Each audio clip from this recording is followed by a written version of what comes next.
آپ صلی اللہ علیہ وسلم جب مسجد میں داخل ہوتے تو فرماتے اللہ کے نام سے داخل ہوتا ہوں، اللہ کے رسول پر سلام ہو، اے اللہ میرے گناہ معاف فرما اور اپنی رحمت کے دروازے میرے لیے کھول دے۔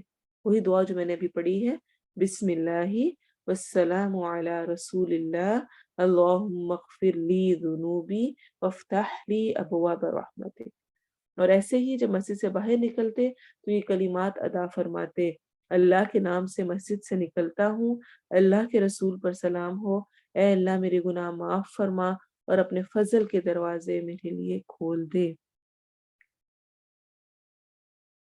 اسی طرح اگر آپ بیت اللہ شریف کو دیکھیں جس وقت تو جا کر دعا کرنا، کیونکہ اس وقت انسان کے ایموشنز بہت اسٹرانگ ہوئے ہوئے ہوتے ہیں، اور جب وہ پہلی دفعہ دیکھ رہا ہوتا ہے، لیکن ایسا کچھ بھی ہمیں روایات میں نہیں ملتا کہ نظر نہیں اٹھانی ہے اوپر، اور پہلی نظر پہ بس جو دعا مانگی وہ قبول ہونی ہے، اور نیچے منہ کر کے چلنا ہے، ادھر ادھر نہیں دیکھنا، چاہے ٹھوکر لگ رہی ہو، اور بس سیدھی جا کے جب اس کے صحن میں اس کے سامنے پہنچے۔ اکثر لوگوں کو آپ نے کرتے ہوئے دیکھا ہوگا کہ وہ جاتے ہیں اور جا کر اس طرح جس نے نہیں دیکھا وہ اس کو لے کے جاتے ہیں، آنکھیں بند کر کے چلو پکڑ کے اور جا کے وہاں کھولو، اور ایسی چیزوں کی یا ایسے تکلفات کی کوئی ضرورت نہیں ہے۔ ہمیں آپ صلی اللہ علیہ وسلم سے تو کوئی ایسی روایت نہیں ملتی، لیکن جس طرح ایک تابعی سعید بن مسیب ہیں، ان سے ملتا ہے کہ جب وہ بیت اللہ شریف کی طرف دیکھتے تو فرماتے اللہم انت السلام و منک السلام وحیینا ربنا بالسلام۔ تو سراپا سلامتی ہے اور سلامتی تجھی سے حاصل ہوتی ہے، اے اللہ ہمیں سلامتی کے ساتھ زندہ رکھ۔ تو دعا اپنے طور پہ اگر آپ کے چونکہ ایموشنز بہت اسٹرانگ ہوئے ہوتے ہیں، اور ایک دم سے آپ جو اصل عمرے کا اور حج کا ایک جو فیلنگ ہوتی ہے نا، وہ خاص طور پہ جب آپ بیت اللہ کو دیکھتے ہیں تو سب سے زیادہ اسٹرانگ ہوئی ہوئی ہوتی ہے، اور اس وقت خاص طور پہ جب دل نرم ہوا ہوا ہے، اللہ کی یاد پیک پر ہے، سامنے بیت اللہ نظر آ رہا ہے، تو اس وقت خاص طور پہ پھر دعا مانگنا اس میں کوئی حرج نہیں ہے، لیکن اس کو یہ سمجھنا کہ یہ سنت ہے، بہت ضروری ہے، اور اگر دعا نہ مانگی تو پتہ نہیں کیا کچھ ہوگا، تو ایسا کچھ نہیں ہے۔ ہمیں کوئی صحیح روایات میں نہیں ملتا کہ لازمی وہاں کھڑے ہو کے دعا کرنی، لیکن کر لی جائے تو اچھی بات ہے۔ سب سے پہلے مسجد حرام پہنچ کے وضو کرنا اور پھر طواف کرنا سنت ہے۔ حضرت عروہ بن زبیر کہتے ہیں کہ نبی صلی اللہ علیہ وسلم کے حج کے بارے میں عائشہ رضی اللہ عنہا نے مجھے بتایا کہ جب نبی صلی اللہ علیہ وسلم مکہ مکرمہ یعنی مسجد حرام تشریف لائے تو سب سے پہلے آپ صلی اللہ علیہ وسلم نے وضو کیا، پھر بیت اللہ شریف کا طواف کیا۔ اسے بخاری اور مسلم نے روایت کیا ہے۔ لیکن یاد رکھیں آپ ایسے وقت میں مسجد حرام میں انٹر ہو رہے ہیں جب فرض نماز کھڑی ہو رہی ہے، یا آپ سفر کے بعد اور ہوٹل سے نکلے اور چلتے ہوئے اور کرتے ہوئے جب آپ وہاں پہنچے تو آپ کی پچھلی کوئی نماز قضا ہو رہی تھی، تو ایسی صورتوں میں آپ پہلے اپنی فرض نماز کو ادا کریں گے اور پھر طواف کے لیے جائیں گے۔ اور مسجد حرام سے نکلتے وقت الٹے پاؤں واپس آنا یہ بھی کہیں سنت میں نہیں ملتا کہ پیٹھ نہیں کرنی ہے، فلاں نہیں، اور یہ ایسا کچھ بھی، ایسے تکلفات ہمیں حدیث میں کہیں پر بھی نہیں ملتے۔ اصل ادب دل کے ساتھ عملی طور پر ہے، فزیکلی کچھ چیزیں کر لینے سے ادب نہیں ہوتا۔ ہم ایز اے پیرنٹس اور بڑے ہونے کے ناطے ہم یہ جانتے ہیں کہ ادب کیا ہوتا ہے۔ ہمارے بچے بڑی ہمیں رسپیکٹ کرے، اور جہاں پر ہم بیٹھے ہوئے ہیں وہ وہاں نہ بیٹھیں، اس سے نیچے بیٹھیں، اور بڑی کیئر کریں، بڑے ادب آداب سے بات کریں، لیکن ہم کوئی کام ان کو کہیں تو وہ کریں نا، ہم ان سے کہیں پانی لا دو وہ لا کے نہ دیں، ہم کہ میرے کپڑے کچھ پریس کر دو، کچھ ان کو صحیح کر دو، کچھ کر کے نہ دیں، لیکن وہ ویسے بہت سر جھکا کر اور ادب کے ساتھ، آپ اس کو مانیں گے کہ یہ ادب کر رہے ہیں وہ بچے؟ نہیں مانتے، ہم اپنے لیے اس چیز کو ایکسیپٹ کرتے کہ یہ کیسے آپ کا ادب ہے کہ آپ کو کوئی جو میں کہہ رہی ہوں وہ مان نہیں رہے، ویسے آپ نے سب کچھ، تو ہم نے بھی جب ہم دین کی طرف جاتے ہیں نا تو کچھ ایسے آداب بنا لیے ہیں جن کو کر کے ہم سمجھتے ہیں کہ ہم نے سارا حق ادا کر دیا، قرآن کو چوم چاٹ کے اوپر رکھ لیا، تو ہم نے قرآن کا حق ادا کر دیا، چاہے اس کو کھولنے میں کتنے کتنے دن تک کھلے ہی نہ، کتنے کتنے مہینے نہ کھلے، اس میں جو لکھا ہوا ہے وہ سمجھ ہی نہ آئے کیا ہے۔ تسبیح جائے نماز بڑا تیار کر کر کے رکھ لیا، لیکن نماز پڑھتے ہوئے کچھ پتہ ہی نہیں کہ پڑھا کیا، یا نمازیں ہی نہیں پڑھی، یا قضا ہی کر دی۔ تو اصل ادب، اصل روح جو سامنے والے کا جو حکم ہے اس کو پورا کرنا ہے، اس کو اس کے مطابق کرنا ہے۔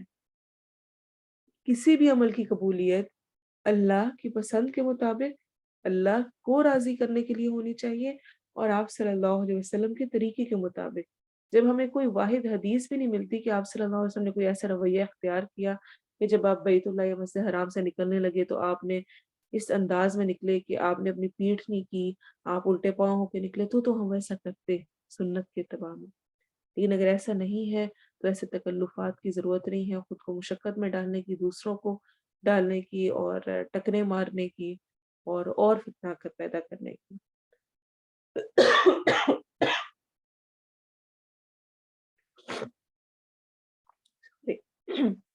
اب ہم دیکھتے ہیں طواف کی اقسام۔ ایک طواف قدوم ہوتا ہے، یعنی جو بالکل قدم رکھتے ہی جو پہلا طواف کیا جاتا ہے وہ طواف قدوم کہلاتا ہے۔ طواف عمرہ جو عمرے کے لیے گئے ہوئے ہیں، وہ جو جا کر سب سے پہلا طواف کر رہے ہوتے ہیں وہ طواف عمرہ ہوتا ہے۔ پھر ایک ہوتا ہے طواف افادہ۔ افادہ ہوتا ہے، اس کا نام طواف زیارت بھی ہے اور طواف حج بھی ہے، یعنی حج کا طواف یا طواف زیارت، اور اس کو طواف افادہ بھی کہتے ہیں۔ ایسے ہی طواف وداع جو کہ واپسی پر آتے ہوئے کیا جاتا ہے، اور اس کے علاوہ باقی جتنے بھی قسم کے کیے جاتے ہیں وہ سارے نفلی طواف ہیں، اور یہ ان سب کے بارے میں آپ جانتے ہوں گے۔ یہ کرنے ہوتے ہیں اور ان کی کیا حیثیت ہے، اس کو انشاءاللہ آگے ہم اگلے پورشنز میں دیکھیں گے۔ یاد رکھیں کہ بیت اللہ میں قیام کے دوران تمام نفلی عبادات میں سے نفلی طواف سب سے افضل عبادت ہے۔ ہوتا ہے نا کنفیوژن یہ کہ آپ مسجد حرام میں گئے ہیں، جس طرح اکثر لوگ جب اعتکاف میں بیٹھتے ہیں تو یہ ایک بہت بڑا ہوتا ہے، اچھا کیا کیا جائے جو بہت زیادہ ثواب کا کام ہو۔ انسان کبھی نفل پڑھتا ہے، پھر کہتا ہے قرآن پڑھ لوں، قرآن پڑھتا ہے پھر کہتا ہے نہیں تسبیح کر لیتا ہوں، تسبیح کر کے پھر سوچتا ہے کہ اب کیا کیا جائے اور کیا کروں، کس طرح سے عبادت کروں، ڈفرینٹ ڈفرینٹ ویز انسان چاہ رہا ہوتا ہے۔ تو بیت اللہ جا کر، اللہ کے گھر جا کر کچھ سوچنے کی ضرورت ہی نہیں، وہاں پر سب سے افضل عبادت طواف کرنا ہے۔